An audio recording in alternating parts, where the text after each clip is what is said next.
Eleanor Beaton is the founder of SafiMedia, an education and coaching company for women entrepreneurs. SafiMedia is committed to advancing global gender equity, one woman-owned business at a time. Together with her colleagues, Eleanor is on a mission.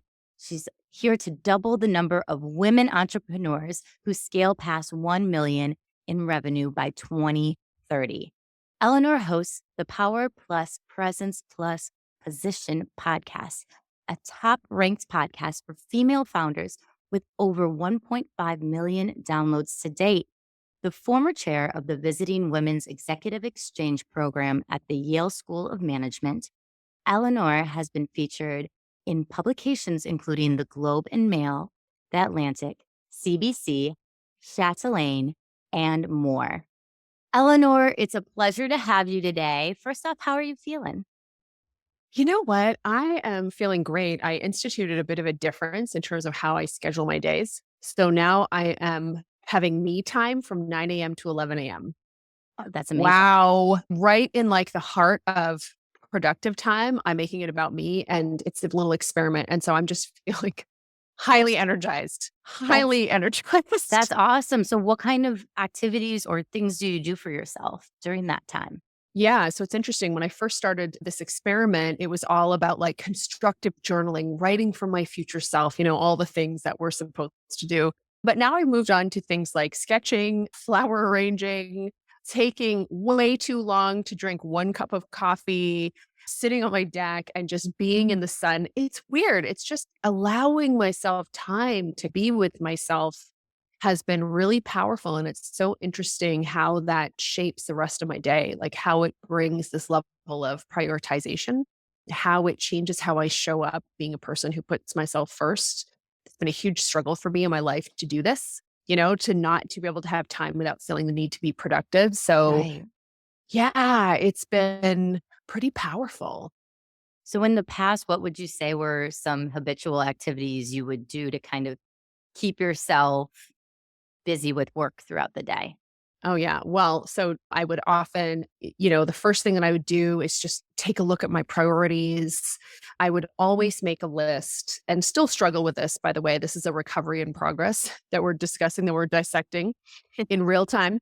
I would make a list of, the big priorities and then think through what I would want to get done and always shove in way too much. So in order just to live my life and be human, I had to actually be superhuman in order to do my thing that day. And so it was every day, like you're continuing to grow, you're continuing to accomplish things. There's on this one hand, there's this sense of accomplishment, but on the other hand, there can be this ongoing sense of apology that you didn't quite get the things done that you wanted to get done. So I still focus, like as I've been working this schedule, I still focus on the highest value things that I can do. But rather than trying to do 5 things, I know I can do one super important thing, maybe one other thing, and then that's it. So it's really shifting how I'm looking at my business, how I'm looking at my life. Yeah, it's been kind of interesting. It always fascinates me, especially with women founders too, to hear their journey, because a lot of women entrepreneurs are right now going through the same struggles that, we continually go through, but also the very beginning is the hardest part.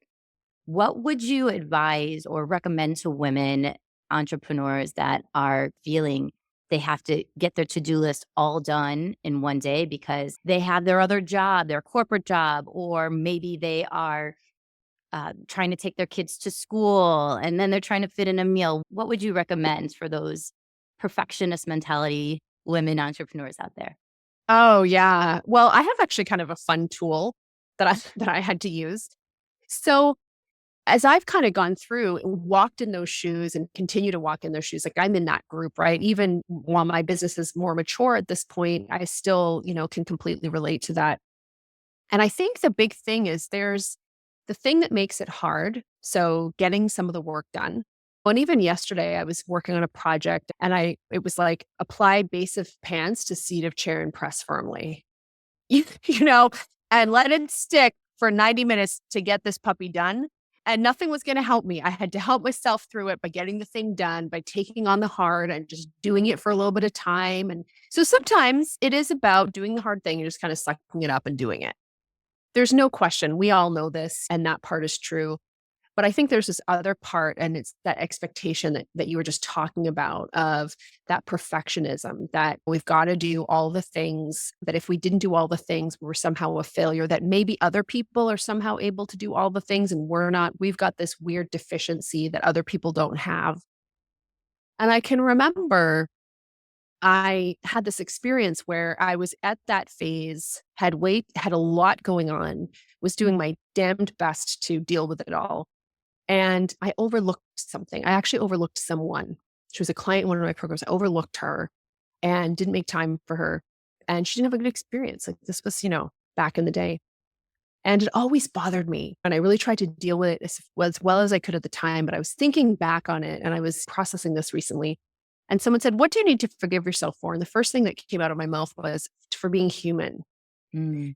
And this is not trying to get out of it or shirk responsibility, but because it was a very human thing. And I realized the standard of perfection that I was holding myself to, I really thought that I was probably the only business owner who's ever overlooked a customer. Like I literally told myself, and I realize now that is freaking crazy and totally untrue. That is not, but I was holding myself to this standard. And so that's when I really started thinking through forgiveness and sort of working through this process of forgiveness. So I have this forgiveness tool that I use on myself. And so there's actually like 3 stages of forgiveness. One is exoneration, officially pardoning, you know, officially pardoning. The second one is forbearance. And forbearance it's used a lot, but that word means that you restrain yourself from fulfilling the full letter of the law.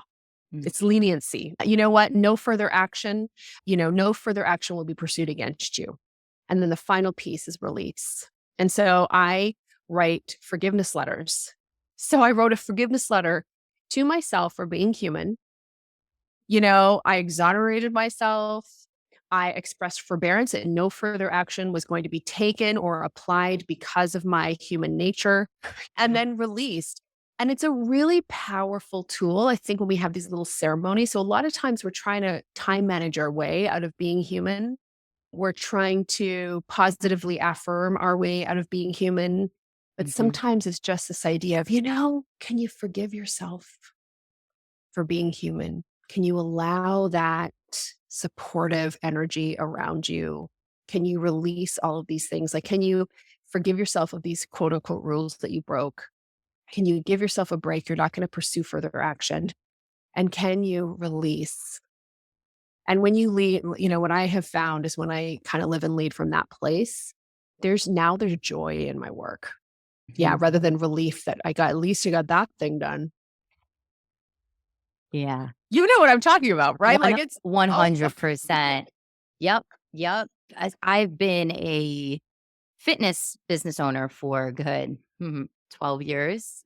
Essentially, I did work for other people, but then I go to a studio and I train my clients and leave. And I have so much more joy doing that than when I was basically working a certain shift because I could just focus in on my time with that client. And there was something to be said about that. But it took me a long time to discover that that's what I needed.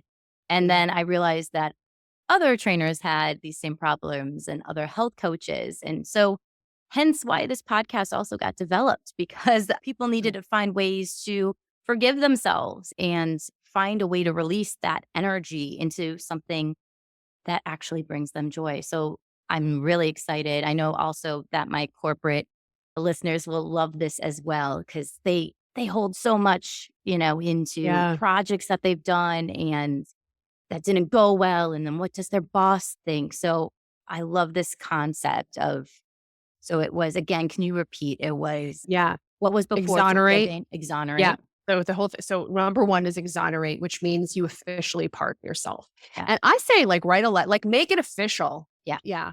So exonerate and then forbearance. And so forbearance is where you make the decision that I'm not going to pursue further action here. So like we're letting this go. And then the third part is to actually release it. Release it. Cool. Yeah. Yeah. And so that is those three steps can be a really powerful tool to help you actually slay while being human. Yes. Yes. Now, I'd love to talk to people, especially who are women founders of companies, how they got to that point. Like, take us to your chapter one of there's this problem. I want to help people, and I'm going to develop this amazing business. Yeah. How did it start? So I think actually this is my second business. So this business really started in 2015 and I had a consulting business before that and I was developing communication strategies for people and for organizations, speech writers. If a politician or somebody had bad press, if something got leaked that wasn't, I would help them just handle dealing with the media in an effective way. It was all communications. And so then a client or colleague, somebody said to me, I think you should do communications training. And I was like, ew, no. But a few people said, why don't you try it? And I was like, okay, training people? I don't want to train people. Anyway, so we started doing, I listened and wow, I loved it.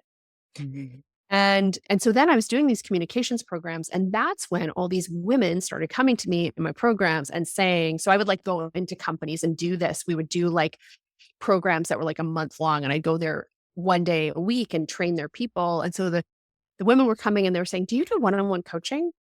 And I'm like, ew, no. But they kept asking. And then I was like, okay, well, maybe. So we started looking into it and I was like, this is kind of fascinating. And then I pursued a certification, got certified and loved that process. And that's when I realized that I was done with this other business and I really wanted to move into coaching. And so the way that I started was I had this skill set of writing. And so I just started writing about life, like the kind of conversation that we're having here, just kind of started writing about, I didn't know what I was doing really. I didn't have a niche. I just had something that I knew I could do, this skill set and I had this pre-existing skill set, which was writing. I told everybody what I was doing and I told them that I was available to coach them. I initially charged ridiculously low prices, which the benefit of that was that I got clients and I could just sort of coach my face off and practice. Right. And that was great. And then from there, I really started learning because the key thing, right, when I was selling one-on-one coaching, I could morph myself into anything that the client needed. But I was pretty exhausted from doing that. So then I decided, okay, I'm going to try to create some form of leverage, like a group offering. And the big difference between selling one on one and selling a group offering was that I had to learn how to create demand. When I was doing one on one, it's like, I'll come over to your house. Don't worry. I'll bring I'll just come over to your house. Right. As I created offers, I had to make them get up off their couch and quote unquote come to my house, like come and have this preset menu. So that's really where it started. But the whole thing that drove it was just this desire to help women ensure that they had a voice, a seat at the table, a voice at the table, and the means to walk away anytime they want to. And I really believe cash gives you options. So that's how the initial stage of my business was saying, ooh, I don't want to. And then, but maybe I'll try it. A lot of that energy. Yeah. Now, I'm entering this question with a little kind of background. So, I've been doing an Invest in Your Staff series, and a lot of people are either transitioning because of the great resignation or were laid off. I've been getting messages about that. So, they're trying to start their own business. So, I heard that you have a pain audit that you do with women. And I was wondering if we could explore that and talk about why that could be beneficial for women that are in the workplace and either Yes. trying to level up at their Mhm. career, currently their situation, or wanting to make a change? Yeah. So anybody who's listening to this is going to be a woman who is invested in bettering herself, i.e., she's a baller, right? Like she is listening to things that feed her soul, that help her build her skill set, and then are going to help her be more, do more, all of those things. So here's the thing I know about us, and I'd put us in that category too. One of the things that we have is this ability to be gritty, to be resilient, to do the things we need to do. Like nobody needs to tell us to work hard. We were born knowing how to do that. Like we were coming out of the womb telling other people how to do their jobs, like doing their jobs, like we know. And that's what has made us so effective. But what that creates is what I call the grit quandary, meaning we get so used to tolerating discomfort that we forget that we sort of go numb and numb ourselves to making the kinds of necessary endings that are required for our next thing. So let's take the woman who wants the promotion. Mhm. She's already full out. Where does the energy come from? And so we've got to create space to generate energy to do the next thing. And so a pain audit happens when you sit down. I do this regularly, and I do this with my clients regularly. So you sit down and you literally ask yourself, where in my life right now, or in my career or my business, where are the pressure points? What's making me uncomfortable? What are the things that I dislike doing? What are the things that when they land on my desk, they are just slow, slow, slow. Whenever I do this, I just want to avoid. So I procrastinate when I have to look at these things. So you basically take all this stuff, and these are the things that we don't like to talk about, but you take them out of your head and you put them onto paper. Mhm. And now you have, like, you're really auditing. And you can do this by literally setting a 1 hour timer in your day. And every time the alarm goes off, asking yourself, did I have something in the last hour that was kind of uncomfortable that I didn't like to do? So you're really auditing to see where are the pain points. Mm. And then you go through and you pick one and you address it. That's it. And what happens as you do this is you start to eliminate pain points.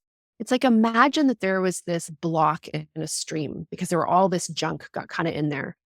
And so just one by one, every day as you're walking by, you just take out one little piece and the water flows a little more smoothly. And then another piece, and then another piece. And all of a sudden now you're back to full capacity.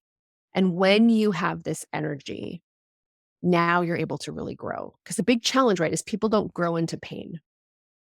So if you're going through and you have all kinds of pain and discomfort in your life, and you think by getting promoted, am I just going to have more of this?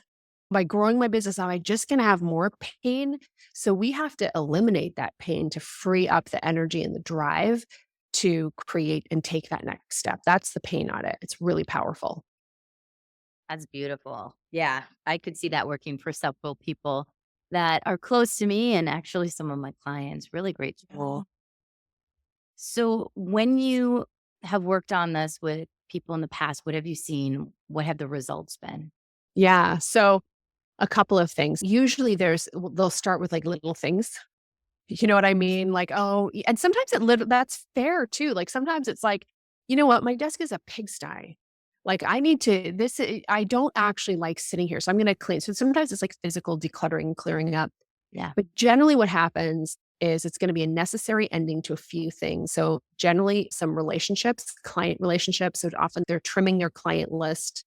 They may let go of an employee if they're an entrepreneur. It could be that they cut a program line. It could be that they have. So what happens is rather than the women start to step up into this place of agency. So it's like I'm in control and I'm being intentional, and everything that's in my life, they kind of start Marie Kondoing their life. Everything that's in my life, it really does kind of spark joy. So Mm. that's the first thing that happens. Then the next thing that happens is typically there's energy to start pursuing projects that they've been putting off for years. So all of a sudden, there's the energy where at the end of the day, rather than feeling like I'm so exhausted, I need to have a glass of Pinot, and there's no judgment, right? Right. But it's, you know what? I actually have the energy now to go work out, or I actually have the energy to put in a little bit of work on this manuscript I've been wanting to put on. So what happens is the energy is freed up to work on more meaningful projects. Beautiful. Yeah. Cool. Yeah. It's something that I feel that it's very difficult. The time management piece comes up a lot for people. Yeah. And we've So kind of much. explored that a little bit today. But what is one time suck that you decided to get rid of essentially because you needed to work on and focus your energy on something else and maybe Yeah. shift it over to one of your employees? Yeah. Well, actually, so I'm actually really careful when I shift stuff over to employees, that it's that I'm not just passing. This sounds so terrible. Am I allowed to swear? Yeah, 100. It's not just passing shit downstream. Yeah. Yeah. So I always ask myself, I really don't want to do this, but would they want to? And I'm okay with asking people to do stuff that I don't want to do. But I'll give you an example. So we run group programs, and we always had these Facebook groups. And you had to go in, you had to create engagement in the Facebook group. You know what I mean? It was just like monitoring to make sure there was just a lot of labor involved in this. And I was like, this is the big time suck. And so then I thought, do I want to hand this over to somebody? But the reality is, when I really did the pain audit on this, I was like, this is not how I actually want to engage. This is not how I want to build community in the particular programs that I'm going to run. So I cut it. Like, I cut it completely. Yeah. And it was interesting because the shift went from an online community to our Zoom calls, to discussion and communication and collaboration. And they actually started having their own coffee dates and virtual coffees and meetups themselves, which was what I wanted. So that's an example of, one way in which this happened. So I find that every time, when you talk to really successful people who I admire, because there's some really successful people that I don't admire, but when I talk to the ones who I really do, what they'll often say is, I didn't have this big master plan for my life, but my biggest opportunities came because something else ended. Mhm. We don't like to end things. We don't like to cut habits. We don't like to eliminate things. There's tremendous pressure around the status quo. So I've really found, like, when you do pain audits and discipline yourself to just release the things that are painful, always opportunity comes. It's like opportunity abhors a vacuum. So Yeah, you make the space and it's going to come. definitely. Yeah. I also feel because with marketing and everything's always changing, people feel like I have to add this or give another Totally. incentive to join the program. But what it comes down to is the why they invested into your business, why they are taking Yes. your courses. It's who you are and who the rest of your team is and Yeah. what you guys have created. So I think that's really big of you to be like, screw Facebook, Yeah. because that We're was done not here. it wasn't for what you guys were trying to create, and Yes. it probably actually brought people more together and definitely better connectivity too. Yeah. In our case, In your yeah, case, for it's the not business that I yeah, was trying to build. Yeah, absolutely. yeah. Absolutely. I always worry, because then I'm like, I worry when I say that. And then people are gonna be like, oh shoot, I still have a Facebook group. I'm like, power to you. It's yeah, some people love Facebook, and for me personally Absolutely. too, that's why I was like, "Yes, Yeah. yes." That's I completely stopped my Facebook because it wasn't working for my creativity and my joy. I was Yeah. like, "Oh, I'm a LinkedIn and Instagram girl, so I'll just Yeah. create those 2 channels and then have Yeah. my group like you, like Yeah. Yeah. Zooming, and that Exactly. feels more connected for me." So yeah, Yeah. guys, do what's right for you. Remember that, always remember that. Well, we're allowed to have our opinions. So tell me more about Safi Media and Yeah. what you guys are crafting right now. Yeah. Yeah. So SafiMedia is all about, it stands for self-actualized female innovator. And we really believe that women like us, women like the ones who are listening to this show, like, we really feel that we are emblematic, and we're going to be the people who drive the kind of change that our world needs. And so everything, literally, you're going to think this is funny, but Everything. So our vision is to advance a model of economic growth that nourishes the planet one woman-owned business at a time. So sustainability is huge. Yes. And I really have this vision of being at the UN in 2030 with this group of women entrepreneurs, and we're all running seven-figure businesses. And we're saying, hey, you guys think that it's not possible to have economic growth and environmental sustainability, but it is, and we're living proof. We're running seven-figure businesses. We're providing great jobs for people. We are running diverse global supply chains. We pay taxes, blah, blah, blah. We're an example of what's possible. So I saw this vision and I was like, what would I need to convince leaders that this is actually possible? That it's not just this nice thing to do, but that it's actually possible. And the thing that I would need would be to literally have a meaningful change and shift in women entrepreneurs. So that's why we're on the mission to double the number of women entrepreneurs who scale past seven figures. So we do that through something called the Jewel business model. So it's 30, 30, 30, 30% per year top revenue growth. So it's like ambitious, but it's not like we're going to 10x. No, it's like it's like an ambitious. So 30% per year top line revenue growth, 30% until the founder wants to accelerate or decelerate. Some years I've been like, I want to hold the line here, and it's intentional, right? Mm-hmm. 30% profitability so that you can build a financial fortress, reinvest in growth, and pay yourself well and pay your people well, and 30% open time for the founder. So we help women build jewel businesses essentially. And one of the key ways that we do that is through helping them. The first thing is just to have a really beautiful, scalable offer. So one of the things that we're working on right now is a workshop that really shows a lot of people think like a scalable offer has to look like one thing. Oh, it has to look like so-and-so's course, or I can't do it because I'm a lawyer and I have, I'm just getting started. I don't even, do I have to do one-on-one first and all of these things. And so we're creating, it's an investment to do all of the work with us. But I really feel like, I thought it's time to create something that's really accessible where we can really help people create a piece of scalable infrastructure in their company. So that's what we call the 500K offer. It's named after one of our clients, 3 times cancer survivor, was working herself to the bone, created an offer that was able to generate $500,000 over a 24-month period. And I was like, man, you inspire me. So this offer is named after her. So we're working on it, and you can check it out at eleanorbeaton.com/500. Awesome. That's unbelievable. So, with your personal development too, Yeah. what has been something that has challenged you? And then that what has been something that's challenged you? And then what has been something that you would like to celebrate today? Ooh, oh my God, so much has challenged me. The thing that has challenged me, honestly, the most has been equating my value with winning, being the best, or always having the answer. Mm. Oh, my Lord. Like, you like that and there's so many sneaky ways in which that comes up, but it's like and that's been a challenge in all kinds of ways. It can challenge you to make space for other people. It can challenge me to allow others to shine. It can, there's been so many ways in which I have had to work with this, really work with this. And it feels so petty AF to share, but I'm sharing it because I know there's at least one person who's like, oh my gosh, I feel seen. I feel so seen and heard. Yeah.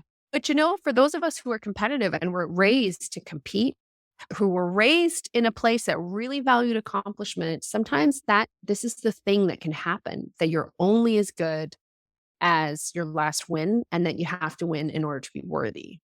Like I can remember growing up and not understanding people who didn't want to win. Like I was like that day at the circus, when I was looking at the circus, like I didn't understand how you could live without feeling like you had to be the best. And meanwhile, I was like, joke's on you guys. Meanwhile, like, honey, joke's on you.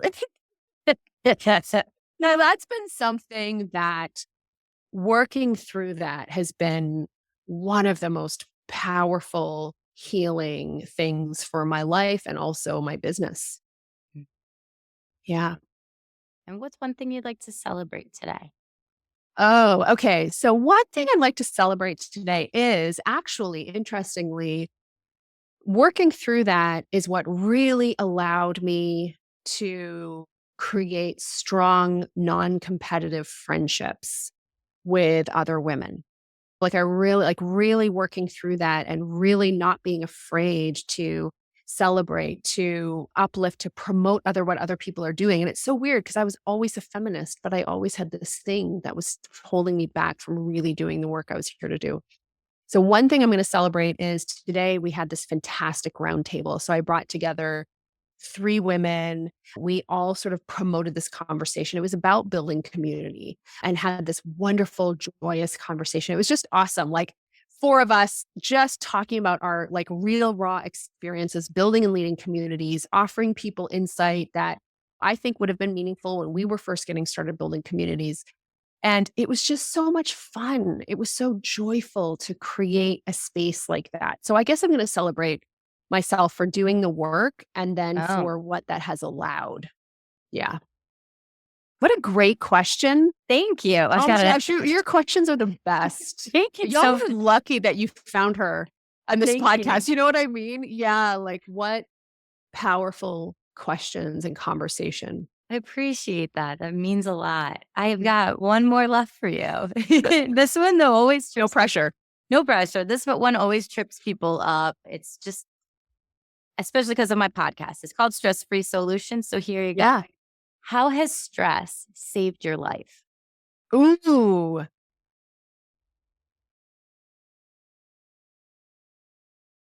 Stress has saved my life by forcing me to stop. So I'll give you an example. Stress, I can remember it was several years ago. I had this event and I was really stressed about the event. And then I get to the event, and this was like back in the day where I thought I was Tony Robbins. And so basically, everybody was in the room, there was music going, and then the doors open, and I come in and I'm like dancing up to the stage. I don't listen. Now I'm like, what? So I'm dancing up to the stage, and I look around the room and I see all of these women I don't know. And I was like, now we're not talking hundreds, okay? There was like 60 people in the room, but still a lot of them I didn't know. And I was like, oh my gosh. And I got extremely stressed. I got back into that. I have to prove, I have to show why they got their ticket, blah, blah, all of this. And I lost my voice within 2 hours. Like I wasn't sick at all.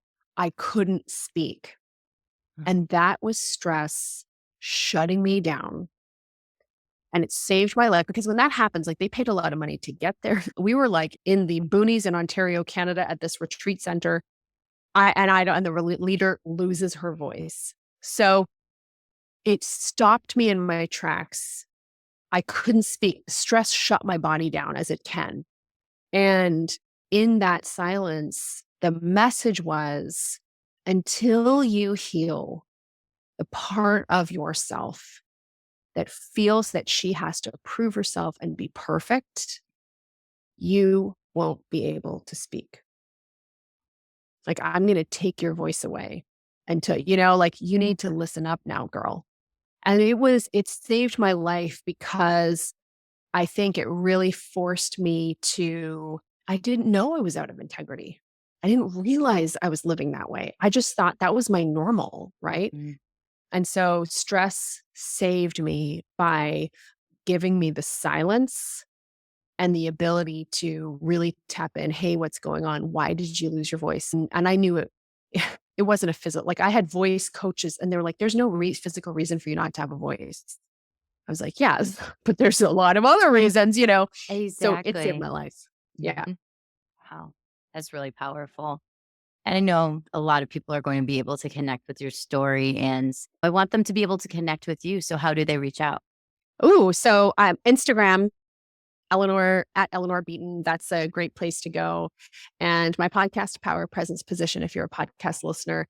I don't know if I ask questions as good as you do. Like, listen, this was so good. But if you have a spare moment, you can go check it out. Appreciate your time. And guys, please connect with Eleanor. I know I've gained a lot just from our half an hour of chat. So please, guys, reach out and don't forget to leave us a review on Apple, give us 5 stars on Spotify, share with your friends. And most importantly, make sure you're kind to yourself this week. Have a great day. Talk to you soon.